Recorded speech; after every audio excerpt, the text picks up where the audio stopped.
ఓం శ్రీ సాయిరామ్. మూర్ఖత్రయం. ఆంపోలు బాలప్రసాద్ ఉండవల్లి.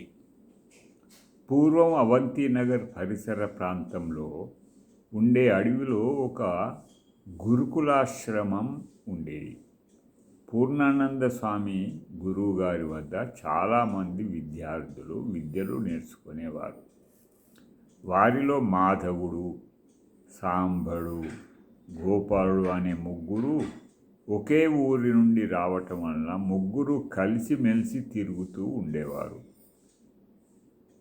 ఎందుచేతనో వారి ముగ్గురికి విద్యలు అంతగా వంటబట్టేవి కాదు. ఒకరోజు గురువుగారే వారిని దగ్గరకు పిలిచి అన్నారు, నాయనలారా, ఇంతకాలం మీరు విద్య నేర్చుకున్న మీకు తలకెక్కలేదు. ఉపయోగపడని విద్య అయింది.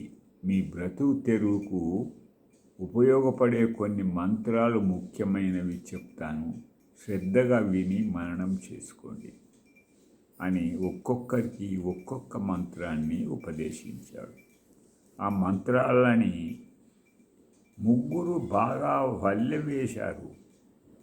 గురువుగారి ఆశీర్వాదం తీసుకొని గురుకులాన్ని నుండి బయటికి వారి బ్రతుకు తెరువుకై బయలుదేరారు. మాధవుడు, ఒరే, మనం ముగ్గురం కలిసి ఎవరైనా రాజుగారిని కలిసి మన విద్యలు ప్రదర్శించి వాటి నౌకరీలు సంపాదిద్దాం, సరేనా?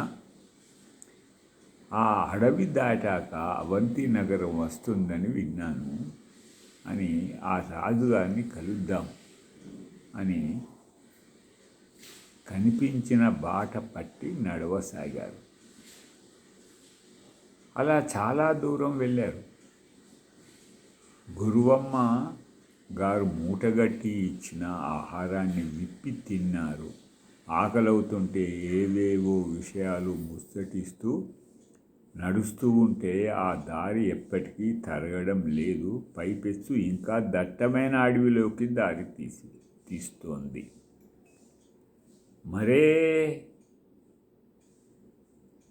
ఒరే, మనకి గురువుగారు నేర్పిన మంత్రం వచ్చిందో లేదో, పనిచేస్తుందో లేదో ఓసారి పరీక్షించుకోవాలి అని గోపాలుడు అన్నాడు. నిజమేరా, ఆ మంత్రం పనిచేస్తేనేగా మనకు రాజుగారు నౌకరీలు ఇస్తారు. అయితే అడవిలో ఎలా పరీక్షించుకోవడం? తన సందేహాన్ని వెళ్ళిబుచ్చాడు సాంబుడు. చూద్దాం, దారిలో మనకేదైనా దొరవద్దా మనం పరీక్షించుకోవటం కోసం ఆ భగవంతుడే ఏదోటి కల్పిస్తాడు అన్నాడు మాధవ్.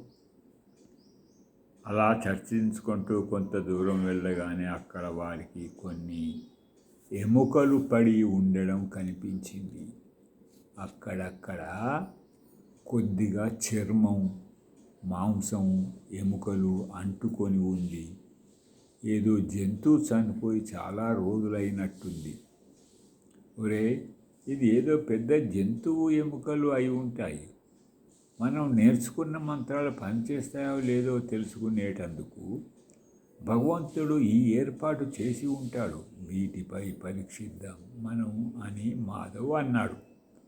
అలాగే అన్నారు మిగిలిన వారు.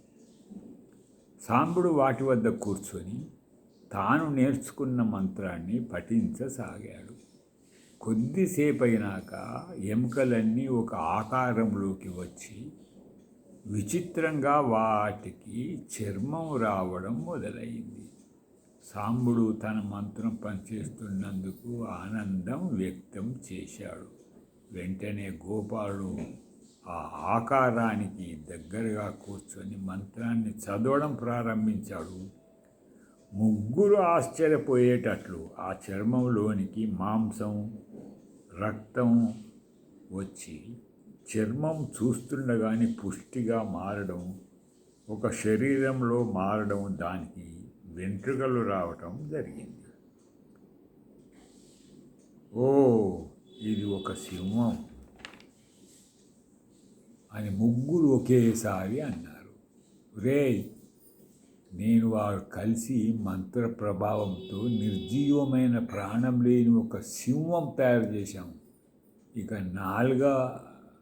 ఇక నా మంత్రం పఠించి దానికి కల్పించు పరీక్షించుకున్నాడు అన్నాడు గోపాల్ మాధవుణ్ణి. సాంబడు వాళ్ళలో పిరికివాడు, కాస్త చురుకైనవాడు, వారిద్దరి కంటే కొద్దిగా తెలివి కలవాడు తేరుకొని అన్నాడు, ఒరే మాధవ్, ఆగాగు, చూడబోతే అది పెద్ద సింహంలా ఉంది. నీ మంత్రంతో దానికి చలనం వస్తే అది మనల్ని విడిచిపెట్టదు, చంపేస్తుంది. మన మంత్రాలు సరైనవే అని ఇంతవరకు తెలిసింది కదా, మరి నాకు పరీక్షించనవసరం లేదు. దయచేసి మంత్రం పఠించకు, ఆగు అని భయంగా ప్రాధేయపడ్డాడు. మిగిలిన ఇరువురు పెద్దగా నవ్వి మాధవుడు అన్నాడు, మీరిరువురూ పరీక్షించుకోలేంది నేను నా మంత్రం పరీక్షించుకుంటే తప్ప సింహంలో కదలిక వచ్చినంత మాత్రాన అది లేవగలుగుతుందా? చూద్దాం ఏం జరుగుతుందో. నువ్వు పిరిగివాడివి అని ఎగతాళిగా నిర్లక్ష్యంగా అని మంత్రపఠనం ప్రారంభించడానికి పూనుకున్నాడు. ఆగు, నేను కనిపించే చెట్టుపైకి ఎక్కిన తర్వాత నీ మంత్రం ప్రారంభించు అని గబగబా దగ్గరలో గల చెట్టుపైకి కొమ్మల్లో దాక్కొని చూడసాగాడు సాంబడు. మాధవుడు సాంబడు పిరికితనానికి నవ్వుకొని మంత్రం చదవటం ప్రారంభించాడు. కొంతసేపు అయింది. వారిరు ఆశ్చర్యంగా చూస్తుండగా సింహంలో కదలిక వచ్చింది. ఒక్కసారి నిద్రలో లేచినట్లు లేచి ఒళ్ళంతా విదిలించుకొని ఒక పెద్ద గర్జన చేసి, ఎవరురా కనిపిస్తున్న ఆ ఇరువురు ఒక్క పంజ దెబ్బ కొట్టి చంపి ఆహారంగా తిని ఎటో వెళ్ళిపోయింది.